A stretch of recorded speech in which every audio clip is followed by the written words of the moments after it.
हार मत मानो, हार को हरा कर मानो। हेलो दोस्तों, मैं हूं आरती सिंह और आप सभी का स्वागत है आपके अपने यूट्यूब चैनल क्रिएटिव बाय आरती सिंह पर। जैसा कि आप सभी को पता है कि आज हमारा टीजीटी पीजीटी सीरीज का 118 पार्ट है। इससे पहले हमने 117 पार्ट कंप्लीट करा दिए हैं। अगर आपने वह नहीं देखे हैं तो ज़रूर देख लें, वह भी बहुत ही ज़्यादा इम्पोर्टेंट है आपके एग्जाम की दृष्टि से। आज का जो टॉपिक है वह हमारा मेसोपोटामिया की सभ्यता से संबंधित है। और मेसोपोटामिया सभ्यता से संबंधित जितने भी क्वेश्चन बनते हैं हमने उन सभी को यहाँ पर इंक्लूड किया है, इसलिए वीडियो को लास्ट तक ज़रूर देखें, वीडियो स्किप ना करें, क्योंकि वीडियो बहुत ही ज़्यादा हेल्पफुल होने वाली है आपके एग्जाम की दृष्टि से। वीडियो स्टार्ट करने से पहले बता दूं, जिन लोगों ने अभी तक चैनल को सब्सक्राइब नहीं किया है वह सब्सक्राइब कर लें, ताकि आपको नोटिफिकेशन मिलता रहे और आपसे कोई वीडियो मिस ना हो। वीडियो स्टार्ट करते हैं बिना अपना टाइम वेस्ट किए हुए। अगर फ्रेंड्स हम मेसोपोटामिया की सभ्यता की बात करें तो इसका जो समय माना जाता है वो कब से कब तक का माना जाता है, तो इसका जो समय माना जाता है वो 4वीं शताब्दी के अंत से और प्रथम शताब्दी के मध्य से माना जाता है। याद रखना कि जो प्रथम शताब्दी है उसके मध्य यानी कि बीच से स्टार्ट होता है और 4वीं शताब्दी के अंत तक ये चलता है। दोनों चीज़ें याद रखना वेरी इंपॉर्टेंट है। तो इसके बारे में जान लेते हैं कि इससे संबंधित जो क्वेश्चन पूछे जाते हैं वो कौन कौन से पूछे जाते हैं। तो इन सभी चीज़ों को आप अच्छे से नोट डाउन कर लेना, रट लेना, क्योंकि ये वाला जो टॉपिक्स है बहुत ही ज़्यादा इंपॉर्टेंट एंड सेलेक्टिव है। और यहाँ पर मैं जितनी भी चीज़ें ऐड करती हूँ वो बहुत इंपॉर्टेंट होती हैं किसी भी टॉपिक्स को लेकर। और एक और चीज़ बता दूं कि जितनी मैंने यहाँ पर चीज़ें ऐड की हैं वो अलग अलग जो बुक्स होती हैं उनके कलेक्शन के बाद एक प्रॉपर पीडीएफ बनाकर आपके सामने मैं प्रोवाइड कर रही हूँ, ताकि अभी जो चीज़ें हैं आपको एक ही पीडीएफ में देखने को मिल जाए।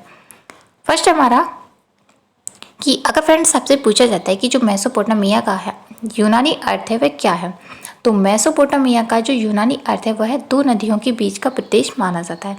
मेसोपोटामिया को 2 नदियों के बीच की सभ्यता माना जाता है, ये याद रखना। और ये किसका अर्थ है? यूनान का अर्थ है। नेक्स्ट देख लेते हैं। नेक्स्ट हमारा कि अगर फ्रेंड्स आपसे पूछा जाता है कि जो मेसोपोटामिया सभ्यता है वह विकसित जो हुई थी कब हुई थी, तो ये दजला जिसको हम टिग्रिस बोलते हैं और फरता जिसको हम क्या बोलते हैं यूफ्रेटिक्स नदियों की घाटी है। आपको या तो फिर ये भी दजला फरता देखने को मिल सकता है या फिर आपको टिग्रिस या फिर यूफ्रेटिक्स। आप एक और चीज़ याद रखना, आपसे ये भी पूछा जा सकता है दजला को किस नाम से जाना जाता है, तो दजला को टिग्रिस के नाम से जाना जाता है और फरता को यूफ्रेटिक्स के नाम से जाना जाता है। तो ये चीज़ याद रखना। आपको जो एग्जामिनर है किसी भी प्रकार से क्वेश्चन पूछ सकता है एग्जाम में, तो ये दोनों ही चीज़ें आपको पता होना बहुत ही ज़्यादा ज़रूरी है। कभी कभी आपको दजला फरता ना देखकर टिग्रिस व यूफ्रेटिक्स की नदी भी दे सकते हैं, यानी कि टिग्रिस और यूट्रिक्स जो नदी है उसके बीच की सभ्यता जो माना जाता है, किसे माना जाता है, वो मेसोपोटामिया की सभ्यता को माना जाता है। और मिस्र की सभ्यता जो माना जाता है वो नील नदी घाटी की माना जाता है। नेक्स्ट है हमारा कि अगर फ्रेंड्स आपसे पूछा जाता है कि दजला और फरता नदी की द्वार में यानी कि बीच में जो पनपी सभ्यता है वो कौन सी थी, तो ये आपको कैसे भी क्वेश्चन पूछा जा सकता है घुमाकर, तो वो मेसोपोटामिया की सभ्यता को माना जाता है। वेरी इंपॉर्टेंट क्वेश्चन है। नेक्स्ट हमारा कि अगर फ्रेंड्स आपसे पूछा जाता है कि मेसोपोटामिया की सभ्यता है वह किस प्रदेश की है, तो जो मेसोपोटामिया की सभ्यता है वो इराक की है, लेकिन जो वो मिस्र की सभ्यता थी वो किससे थी? मिस्र से। अगर फ्रेंड्स आपसे पूछा जाता है कि मेसोपोटामिया को मेलुहा कहा जाता है, मेलुहा जो कहा गया था किसे कहा गया, तो वो हड़प्पा सभ्यता को। मेसोपोटामिया को मेलुहा कहा गया था तो वो हड़प्पा सभ्यता में कहा गया था। नेक्स्ट हमारा कांस्य युगीन सभ्यता का उद्भव जो माना जाता है, उद्भव केंद्र जो माना जाता है वो क्या है, तो कांस्य युगीन सभ्यता का जो उद्भव केंद्र माना गया वो मेसोपोटामिया को माना गया है। नेक्स्ट हमारा कि अगर फ्रेंड्स आपसे पूछा जाता है कि जो मेसोपोटामिया है वह कौन सा प्राचीन नगर कला के विशेष प्रसिद्ध है, यानी कि मेसोपोटामिया का जो केंद्र है वह कौन सा केंद्र है जो कि प्राचीन नगर कला के लिए बहुत ही ज़्यादा विख्यात है, विश्वविख्यात है, प्रख्यात है, तो वो कौन सा है? उर। और ये भी याद रखना, कभी कभी आपसे पूछ लिया जाता है कि जो उर है वह किस सभ्यता से संबंधित है, तो उर जो है मेसोपोटामिया की सभ्यता से संबंधित है, यानी कि ये सबसे बड़ा नगर माना जाता है। नेक्स्ट माना कि प्राचीन मेसोपोटामिया में किसकी पूजा प्रचलित थी, जो प्राचीन समय में जो पूजा की जाती थी मेसोपोटामिया में वो चंद्रमा की देवी सीन की पूजा की जाती थी। ये भी बहुत बार पूछा हुआ क्वेश्चन है, रिपीटेड क्वेश्चन है। नेक्स्ट देख लेते हैं। नेक्स्ट हमारा अगर फ्रेंड्स आपसे पूछा जाता है कि लामोस प्रतिनिधित्व करता है, जो लामोस होता है वो किस चीज़ को प्रतिनिधित्व करता है, तो वो पंख युक्त मानव मुखी बेल को, किसको करता है? पंख युक्त मानव मुख बेल को। नेक्स्ट है हमारा कि अगर फ्रेंड्स आपसे पूछा जाता है कि मेसोपोटामिया की जो पूजा ग्रह की किस नाम से पुकारते थे, जो पूजा ग्रह थी उसे किस नाम से पुकारा जाता था, वो जिकुरत के नाम से भी पुकारा जाता है, ये भी याद रखना। या फिर आपको ये क्वेश्चन ऐसे भी देखने को मिल सकता है कि जो जिकुरत थे वो किस सभ्यता से संबंधित थे, तो जो जिकुरत थे वो किससे संबंधित थे, मेसोपोटामिया की सभ्यता से। नेक्स्ट हमारा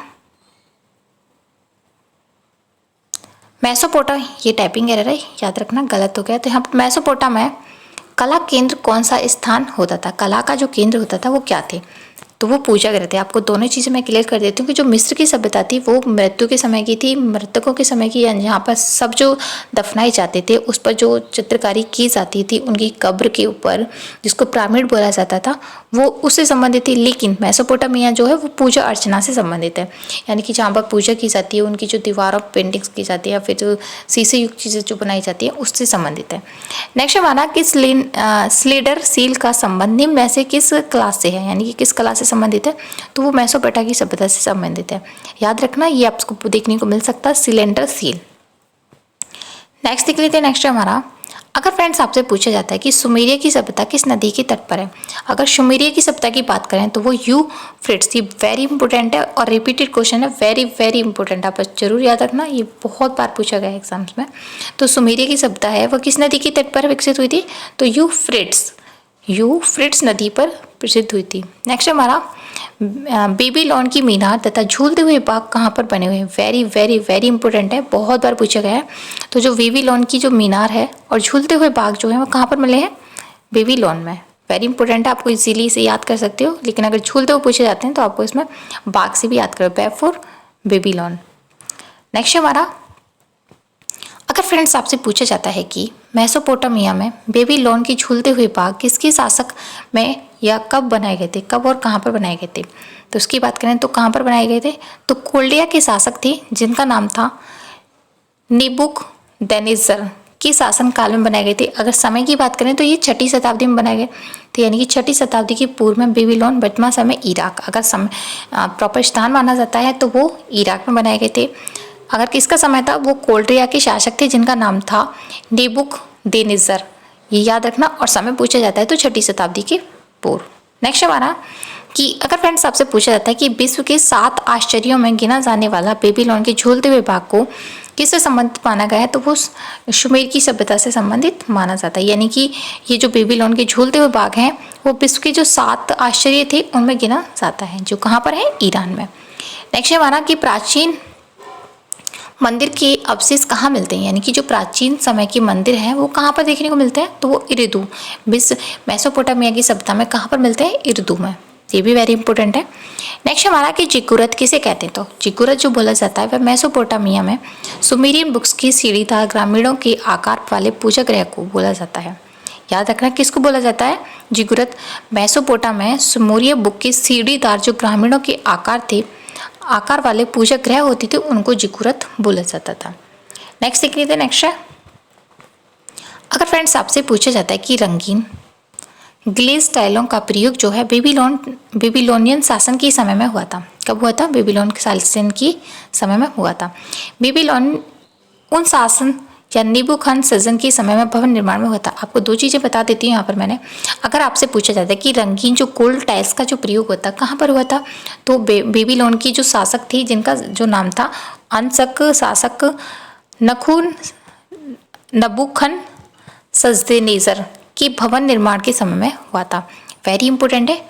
नेक्स्ट देख लेते हैं। नेक्स्ट हमारा कि अगर फ्रेंड्स आपसे पूछा जाता है कि नव असुरी काल में मेसोपोटामिया में किन विषयों का अंकन सर्वाधिक हुआ था, तो किसका हुआ था, विजय अभियानों, आखेटों तथा धार्मिक कृतज्ञों, यानी कि विजय से संबंधित जो विजय संबंध अभियान थी या फिर आखेट से संबंधित है और धार्मिक कृत्यानों से, इनसे संबंधित सबसे ज़्यादा चित्रण किया गया था। नेक्स्ट देख लेते हैं। नेक्स्ट हमारा कि मेसोपोटामिया की कला में संगीत आत्मक सौंदर्य भावना का जन्म किसके शासन में हुआ था, तो वो अशुरवनिपाल के समय में हुआ था, मेसोपोटामिया की सभ्यता में, ये भी इंपॉर्टेंट है। नेक्स्ट हमारा कि मेसोपोटामिया सभ्यता के अंतर्गत विकास जो हुआ था वो कब हुआ था, तो वो सुमेरियन, बेबीलोन तथा असीरियन सभ्यताओं के समय में हुआ था, ये भी इंपॉर्टेंट है।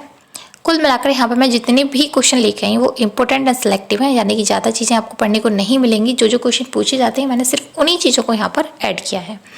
अगर फ्रेंड्स आपसे पूछा जाता है कि मानव मुख के साथ पंख धारण किए हुए सांड किस कला में पाया गया है, यानी कि मानव मुख के साथ में एक पंख धारण सांड के चित्र मिलता है, कला मिलती है, वो किससे संबंधित है? तो वो असीरिया से संबंधित है। याद रखना, वेरी इंपॉर्टेंट है। नेक्स्ट हमारा कि मेसोपोटामिया सभ्यता समकक्ष थी, यानी कि जो मेसोपोटामिया सभ्यता थी वो किसके समक्ष थी?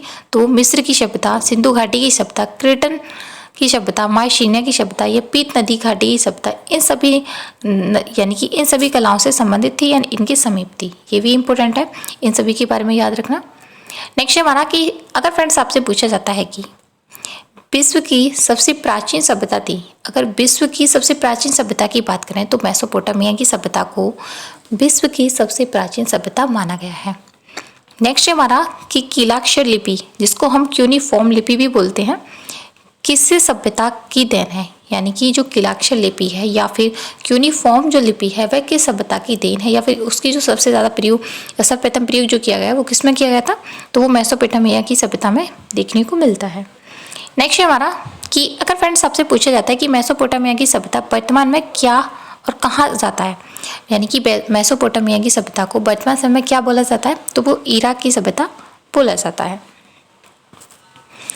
नेक्स्ट हमारा कि मेसोपोटामिया में कौन सी सभ्यता पर भी है, यानी कि मेसोपोटामिया सभ्यता जो थी वो कौन सी भी है? तो वो सुमेरियन, अखदर, बेबीलोनियन, असीरियन, हिट्टाइट व गोल्डन, यानी इन सभी सभ्यताओं के भी समक्ष थी। ये भी याद रखना, ये इससे संबंधित थी। नेक्स्ट हमारा कि मेसोपोटामिया का प्राचीन जो नगर था वो क्या था? प्राचीन नगर और सबसे बड़ा नगर था तो उर था, जिसे इब्राहिम का नगर भी कहा जाता है। आपसे ये भी पूछा जाता है कि मेसोपोटामिया सभ्यता में कि किस नगर को इब्राहिम का नगर भी कहा जाता है, तो वो उर जो था उसको इब्राहिम का नगर भी बोला गया है, जो कि मेसोपोटामिया का सबसे बड़ा नगर माना जाता है। नेक्स्ट हमारा कि मेसोपोटामिया सभ्यता की खोज का सर्वाधिक कार्य जो किया था वह किसने किया था? तो सर लियोनार्ड बुली तथा जर्मन प्राविद कोल्डन, ये कौन कौन थे? कोल्डवे और बुली, इन दो कलाकारों ने सर्वाधिक इसका कार्य किया था। नेक्स्ट देख लेते हैं। नेक्स्ट हमारा कि अगर फ्रेंड्स आपसे पूछा जाता है कि मेसोपोटामिया सभ्यता के लोगों द्वारा पूजी जाने वाली जो देवी थी वे किससे संबंधित है? तो उनकी जो देवी थे किससे संबंधित थी? तो वो चंद्रमा की देवी सीन से संबंधित है। यानी कि जो मेसोपोटामिया के जो लोग होते थे वो पूजन के लिए किस देवी का यूज़ करते थे?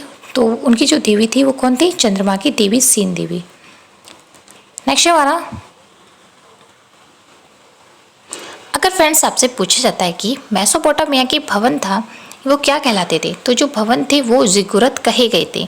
ये भी याद रखना, वेरी इंपॉर्टेंट है। जो वहाँ की जो भवन को बोला जाता था वो क्या बोला जाता है? जिगुरत। लेकिन सबसे बड़ा जो नगर माना गया है वो किसको माना गया है? वो उर को माना गया है। नेक्स्ट हमारा कि मेसोपोटामिया के उत्खनन के प्राचीन क्षेत्र क्या हैं? तो मेसोपोटामिया के जो प्राचीन जो क्षेत्र थे वो कौन से थे? निम्रुद, जिसको मारी भी बोलते हैं, उरुक, शूशा, जिसे हम इराक बोला जाता है, लास्का, ये सभी जो प्राचीन क्षेत्र थे मेसोपोटामिया के जो उत्खनन प्राचीन क्षेत्र थे वो कौन कौन से थे? निम्रुद, मारी,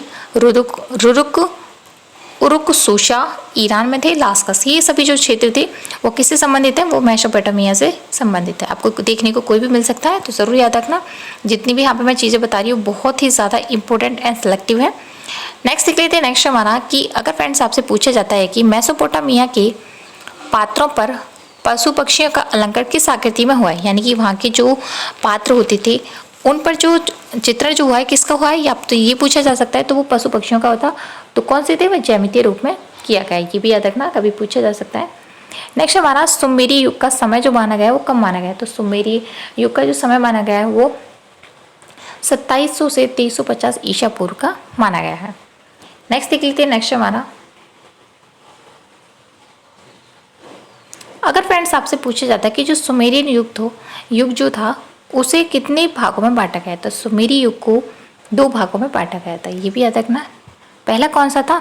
मैशिलिम काल, और द्वितीय जो था वो संक्रमण काल। ये 2 काल थे जो कि सुमेरियन युग के भाग थे। अगर इनकी समय की बात करें तो वो 2700 से 2600 ईसा पूर्व का था, और द्वितीय जो संक्रमण काल था वो 2600 से 2350 ईस्वी के समय का था। ये दोनों ही याद रखना, आपसे ये पूछे जा सकते हैं। तो यहाँ पर मैंने जो वीडियो जितने भी क्वेश्चन कराए इस वीडियो में वो बहुत ही ज़्यादा इंपॉर्टेंट और सिलेक्टिव है।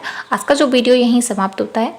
उम्मीद है आप आज का जो वीडियो आपको पसंद आया होगा। अगर वीडियो पसंद आया है तो कमेंट बॉक्स में कमेंट करके ज़रूर बताना और अपनी उन सभी फ्रेंडों को भी शेयर करना जो टीजीटी, पीजीटी, डीएसएसबी या फिर किसी भी ड्राइंग से रिलेटिव एग्जाम की तैयारी कर रहे हैं, ताकि ये जो वीडियो है उनके लिए भी प्रॉफिटेबल हो सके और वह भी अपने एग्ज़ाम को इजीली क्रैक कर पाएँ। तो ज़्यादा से ज़्यादा अपनी सभी फ्रेंडों को भी शेयर करें। और thank you for watching this video. इस वीडियो को देखने के लिए बहुत बहुत धन्यवाद। मिलते हैं नेक्स्ट वीडियो में, तब तक के लिए bye bye and thank you so much.